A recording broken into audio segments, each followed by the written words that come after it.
Right, well, it's the last day of campaigning in Maharashtra and the political discourse has taken a poisonous turn. While addressing a political rally in Sangli, Congress President Mallikarjun Kharge, who earlier used the terrorist barb for Yogi Adityanath, has now gone a step ahead and has likened the BJP and the RSS to poison and poisonous snakes.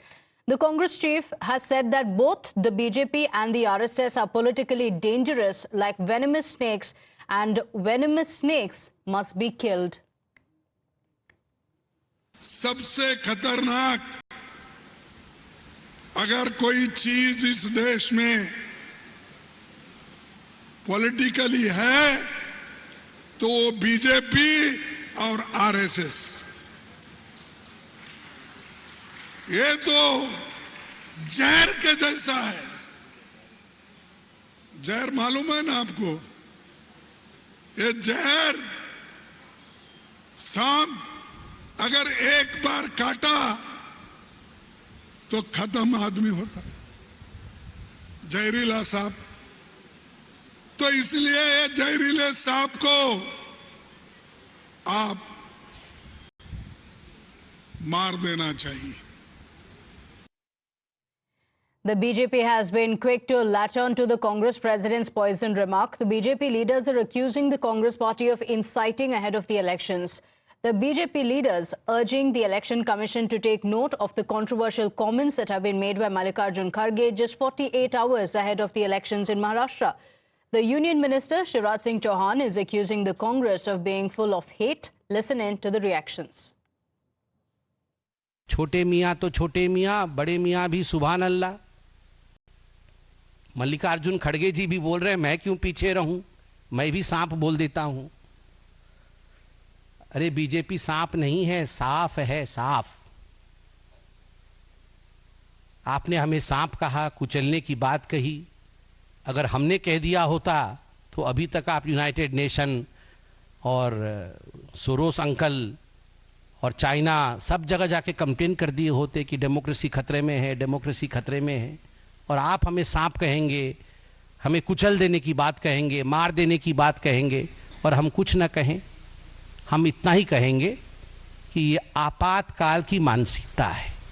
नफरत से भरे लोग ये खुद देश में नफरत फैला रहे हैं।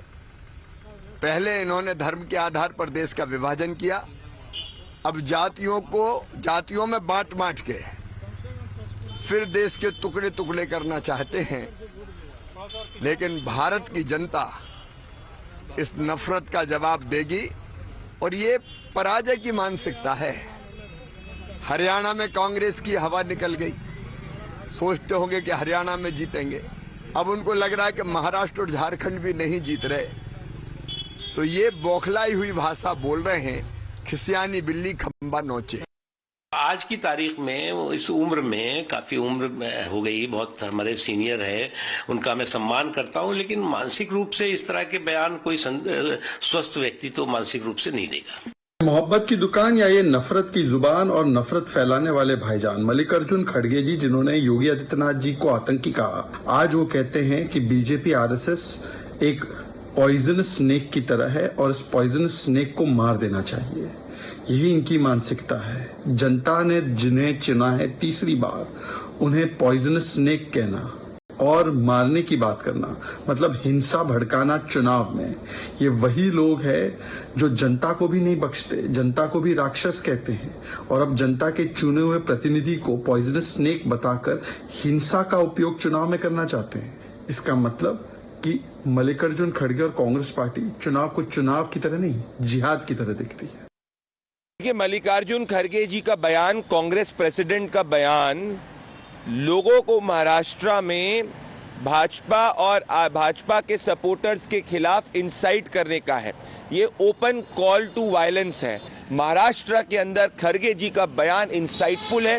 इस पर इलेक्शन कमीशन को संज्ञान लेना चाहिए, इस बयान कर ऊपर कार्रवाई करनी चाहिए, क्योंकि अपने राजनीतिक प्रतिद्वंदियों को जहरीला सांप कहकर उनके खिलाफ लोगों को भड़काना और कहना कि उनको मार देना चाहिए, मतलब ये इमरजेंसी वाली माइंडसेट है।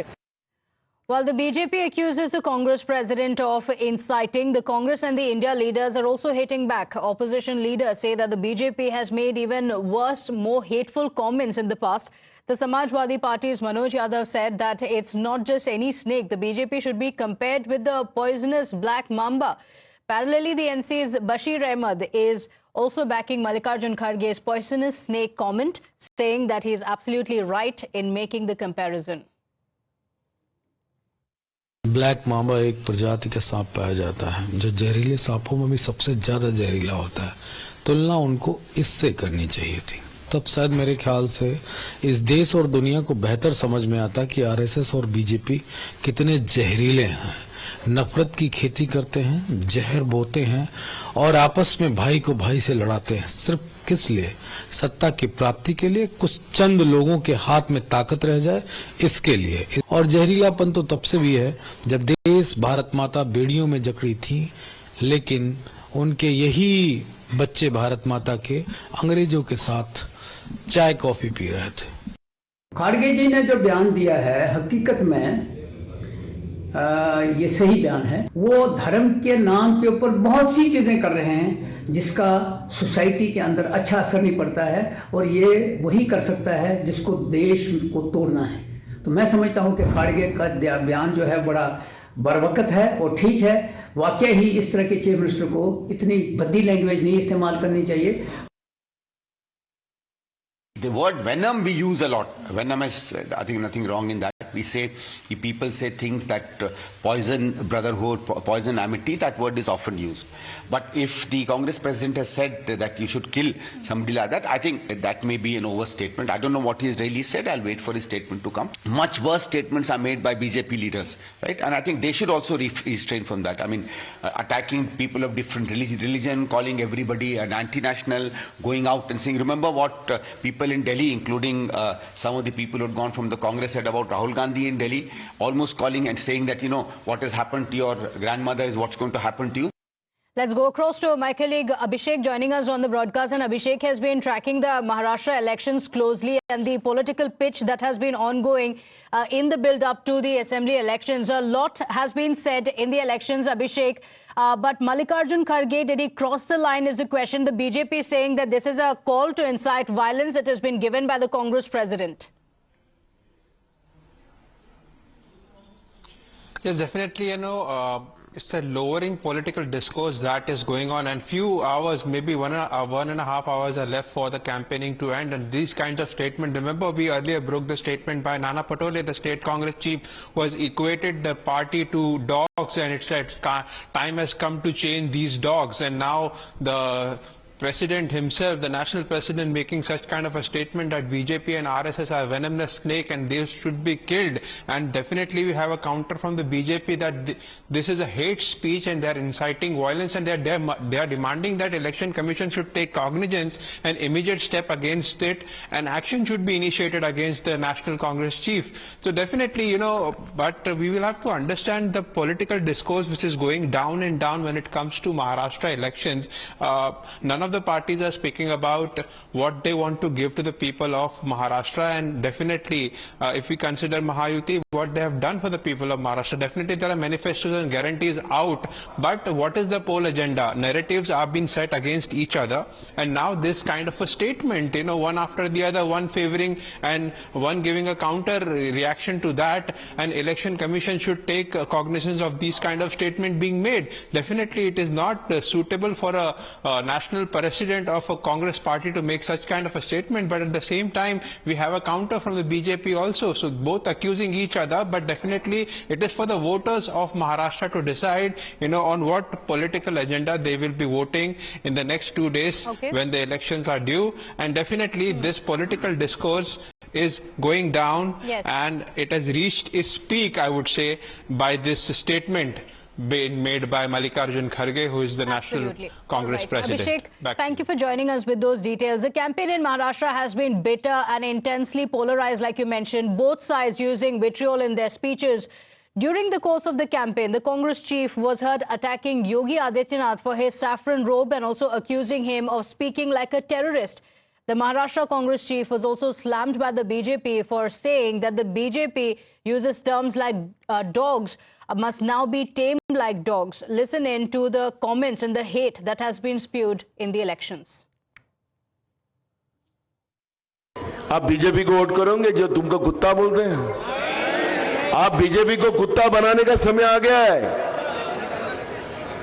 बीजेपी को कुत्ता बनाने का समय आ गया है।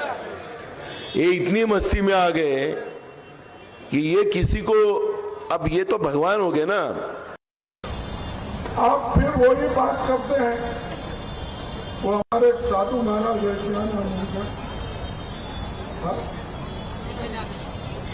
योगी आदित्यनाथ, वो तो ऊपर से साधुओं का वेश पहनते हैं। अरे मुख में राम और बगल में छुरी कितने दिन चलाएंगे? मैंने उसी लिए परसों मुंबई में मीटिंग हुई थी तो कहा, भाई एक काम करो, तो नहीं कर सकते आप, क्योंकि जो साधु संत होता है वो सबके लिए होता है। बाटो काटो में क्यों जा रहे हैं? हाँ, जो लोगों को बोलते हैं बटेंगे तो कटेंगे, ये साधु का काम है, नाथ पंथ का काम है। अरे ये काम कोई टेररिस्ट बोल सकता है, आप नहीं बोल सकते। Now, in the nation's political landscape, there are some comments and speeches that have a long-lasting impact. Comments that are invoked by political rivals to characterize a party's inherent nature. One such comment that the BJP repeats again and again to target the Congress is Sonia Gandhi's "Zehar ki kheti" comment against Prime Minister Narendra Modi a decade later, just ahead of Maharashtra elections, when Mallikarjun Kharge uses the term "Zehar" to target the BJP and the RSS. Is it a reminder of the "Zehar ki kheti" remark? Listen in to what Sonia Gandhi had said ahead of the 2014 Lok Sabha elections in Karnataka's Gulbarga, when she was targeting the BJP for sowing seeds of poison. मुझे पूरा विश्वास है कि यहाँ ऐसे तत्वों को आप कभी कामयाब नहीं होने देंगे जो जहर की खेती करते हैं, जो समाज को बांटने की राजनीति करते हैं, जो सेक्युलर मूल्यों पर विश्वास नहीं करते हैं,